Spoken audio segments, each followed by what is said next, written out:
قرآن مجید میں ہے ان اللہ لا یستحی من الحق، کہ اللہ تعالیٰ حق بات بیان کرنے سے حیا نہیں کرتے۔ حدیث میں بھی بعض ایسے مسائل کو اللہ کے رسول نے بیان کیا ہے صلی اللہ علیہ وسلم نے جو بظاہر حیا کے خلاف ہیں، مگر اس لیے بیان کیا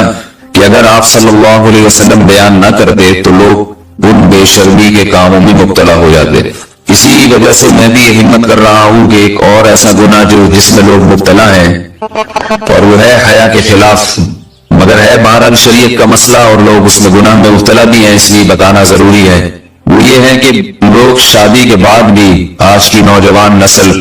زوجہ سے، بیوی سے غیر فطری طریقے سے ہم بستری کرتے ہیں۔ انٹرنیٹ پہ بےہودہ فلمیں دیکھتے ہیں تو جو چیز انگریزوں کی دیکھ رہے ہیں کہ ان کے کلچر آہستہ آہستہ میڈیا کے ذریعے ہمارے معاشرے میں بھی آ رہا ہے۔ اللہ کے رسول صلی اللہ علیہ وسلم نے لعنت فرمائی ہے، ایک روایت میں ہے کہ اللہ اس کی طرف دیکھے گا نہیں کہ جو اپنی زوجہ سے پچھلے راستے سے ہم بستری کرے گا۔ یہ بیماری بھی، یہ گندگی بھی لوگوں میں پھیلتی جا رہی ہے، خاص طور پہ جن کو لڑکوں سے بدفعلی کی عادت پڑ جائے تو وہ زوجہ سے فطری راستے سے ہم بستری نہیں کرتے۔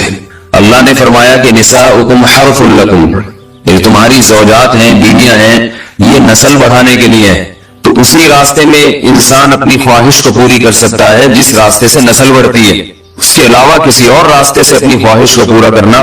یہ حرام ہے، گناہ کبیرہ ہے، گندگی ہے۔ ہمارے پاس کیسز آتے ہیں، ایک پاک دامن لڑکی کی شادی ہوتی ہے، لڑکا بھی بظاہر بڑا نیک، لیکن کیا ہے لڑکا چونکہ ٹھرکی ہوتا ہے، شہوت کا درندہ ہوتا ہے، تو وہ یہ نہیں دیکھتا کہ میں اپنی بری خواہش مٹانے کے لیے میں اپنی زوجہ کو غیر فطری طریقے پر مجبور کیسے کر سکتا ہوں، تو مجبور کرتا ہے پھر اپنی بیوی۔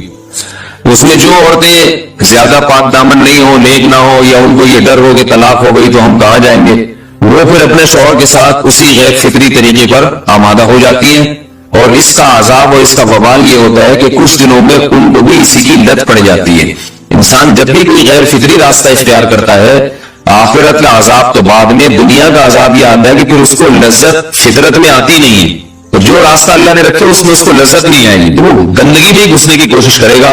اس کی بھی فطرت خراب ہو جاتی ہے، اور جس کے ساتھ یہ بدفعلی کی جائے اس کی بھی فطرت خراب ہو جاتی ہے، وہ بھی پھر کسی کے قابل نہیں رہتے۔ تو اپنے جان پر رحم کرنا چاہیے۔ ہم انسان ہیں، ہم درندے نہیں ہیں، ہم گھوڑے نہیں ہیں، ہم گدھے نہیں ہیں، ہم جانور نہیں ہیں، ہم انگریز نہیں ہیں۔ انگریز نے تو حیا اور شرم کی تمام حدود کو توڑ دیا ہے، وہ تو درندے بن چکے ہیں، ہم تو درندے نہیں ہیں، ہم تو حلال کھاتے ہیں، پاک صاف رہنے کی کوشش کرتے ہیں، تو ہم ان کی جو کلچر دیکھ کے ہم ایسے درندے بننے کی کوشش کیوں کریں؟ تو یہ بہت بڑا وبال ہے، بہت بڑی برائی ہے جو ہمارے معاشرے میں آہستہ آہستہ جڑ پکڑتی جا رہی، اور اس سے بیماریاں بھی پھیلتی ہیں۔ غیر فطری طریقہ ہے، بیماریاں بھی پھیلتی۔ ایسے کیسز آتے ہیں کہ جناب وہ